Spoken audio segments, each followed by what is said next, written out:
بسم الله والصلاة والسلام على رسول الله. السلام عليكم ورحمة الله وبركاته.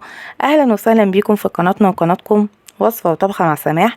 النهاردة بقى احنا رحنا بتك هناخد جولة سوا في قسم الشاشات واحنا بنتفرج سوا. عايزة اقول لكم على حاجة انا لاحظتها، ان معظم الشاشات دلوقتي بقى بينزل فيها ريسيفر داخلي، وانا سألت فني قال لي ان الموضوع بتاع الريسيفر الداخلي ده له مزايا وله عيوب. العيوب كمان ممكن تكون ان هي اكتر، لان لو انا حبيت ان انا اعمل تحديث او اعمل صيانة للريسيفر بس مش للشاشة، ساعتها هضطر ان انا اخد الشاشة كلها واروح للفني. طب لو انا عايزة ريسيفر بامكانيات اعلى، ليه بقى ان هم يفرضوا عليا ريسيفر يبقى جوه الشاشة؟ فانتوا قولوا لي بقى رأيكم، ان انا اجيب الشاشة بالريسيفر ولا اجيب الشاشة لوحدها والريسيفر لوحده؟ عشان بجد انا محتارة. يلا بقى بينا نشوف مع بعض الموديلات والاسعار. دي معانا بقى اول شاشة سامسونج سمارت LED 50 بوصة 4K، واي فاي وانترنت ورسيفر داخلي. الشاشة دي عاملة 11,000 جنيه. والشاشة التانية معانا سامسونج 43 بوصة سمارت 4K ريسيفر داخلي، عاملة 10,200.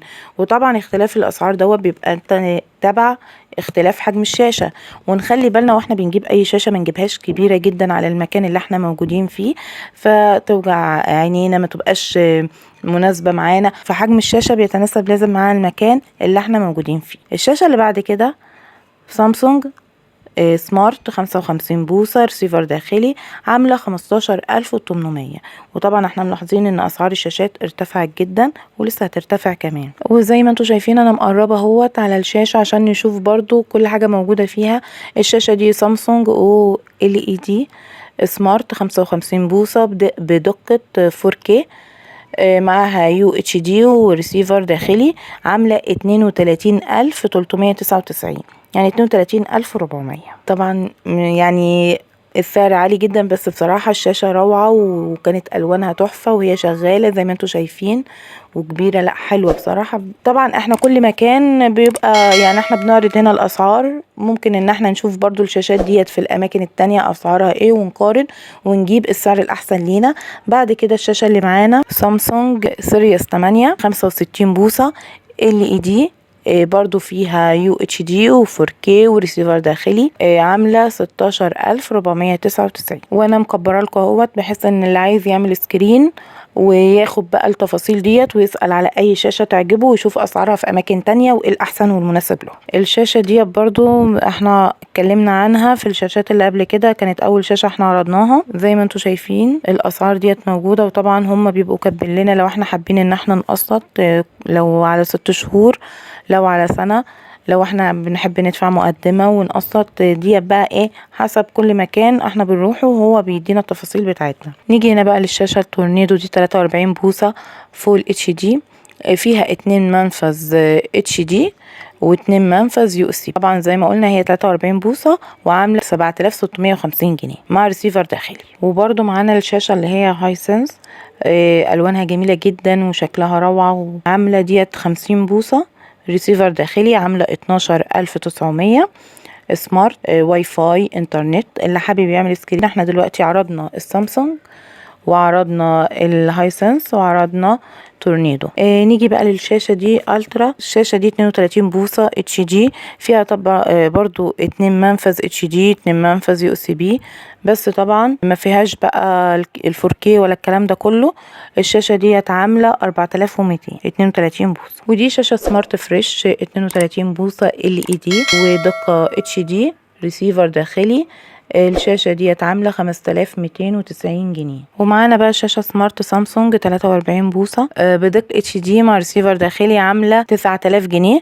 وطبعا زي ما انتوا شايفين الشاشة جميلة جدا والأسعار مختلفة. ونخلي بالنا ان احنا في اواخر الصيف بيبقى فيه عروض الصيف بيبقى والكاش طبعا، بس نخلي بالنا ان ديت فيها منفذ واحد USB و2 منفذ HD. دي برضو نفس الشاشة السامسونج اللي احنا كنا شفناها قبل كده السمارت، وعرضناها معاكم وكان سعرها 10200. دي بقى شاشة سامسونج سمارت 43 بوصة LED بدقة فول HD مع ريسيفر داخلي، وزي ما انتم شايفين 2 منفذ HD ومنفذ واحد USB. زي ما قلت لكم خدوا سكرين للشاشة اللي تعجبكم وشوفوا اسعارها ونقارن الاسعار في كل مكان. هنا الشاشة دي عاملة 9000 جنيه. واللي لسه متابعنا لحد دلوقتي يلا ما ننساش نحط اللايك، لان احنا بنتعب في الفيديوهات دي كتير علشان نوصل للاسعار ونشوف برضو في كل مكان ونتابع ونبقى عارفين الاسعار الجديده ايه ونقول لكم عليها. معانا هنا بقى شاشه الترا LED سمارت 43 بوصه بدقه فول HD ريسيفر داخلي، وكمان اللي بيميز الشاشه ديت ان فيها 3 منافذ HD 2 منفذ USB، والشاشه ديت عامله معانا 8200. الشاشه ديت تبع فريش، هم مش كاتبين عليها الامكانيات بتاعتها، بس الشاشه ديت كانت عامله 15947. واحنا كنا جبنا شاشات فريش قبل كده واتكلمنا على الامكانيات اللي موجوده فيها.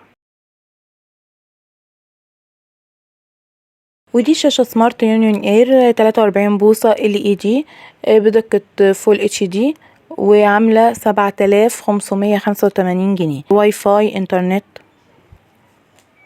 والشاشة دي يونيون اير 43 بوصة فول HD سمارت ريسيفر داخلي، نازلة من 7900 ل 7100 علشان ديت كانت اخر قطعة، فكانوا عاملين عليها عرض ب 7100، يعني نازلة حلوة اوي 800 جنيه.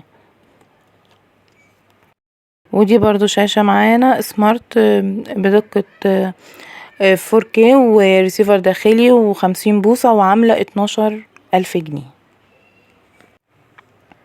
ودي بقى شاشة سمارت LED 32 بوصة فول HD ريسيفر داخلي عاملة 4400، وكنا اتكلمنا عنها برضو قبل كده. وزي ما انتوا شايفين الشاشة الكبيرة دي شاشة سامسونج LED 85 بوصة، طبعا سعرها حكاية، حجمها كمان حكاية، 85 بوصة بدقة 4K ريسيفر داخلي. الشاشة دي سعرها عالي زي ما انتوا شايفين 40000، بس عشان بناخد عليها هدية. الهدية بقى ايه؟ شاشة تانية بس 43 بوصة، يعني انا لما اشتري الشاشة ديت اللي هي 85 بوصة هاخد عليها هدية مجانية شاشة 43 بوصة، وكل ده ب40000 جنيه. بس هي الشاشة عامة محتاجة مكان كبير جدا لان حجمها كبير وفيها امكانيات عالية. وبنختم بقى مع الشاشة دي السامسونج سمارت 32 بوصة LED وريسيفر داخلي وعاملة 6000 جنيه. وزي ما انتوا شفتوا ديت اسعار الشاشات اللي كانت موجودة هناك، والكاش لو احنا حابين بالقسط، في ندفع على 6 شهور على سنة على سنتين، كل حاجة. طبعا كل ما المدة بتاعت القسط بتزيد كل ما الفوائد بتزيد. اتمنى ان الفيديو يكون عجبكم، ما تنسوش بقى اللايك والشير والاشتراك في القناة.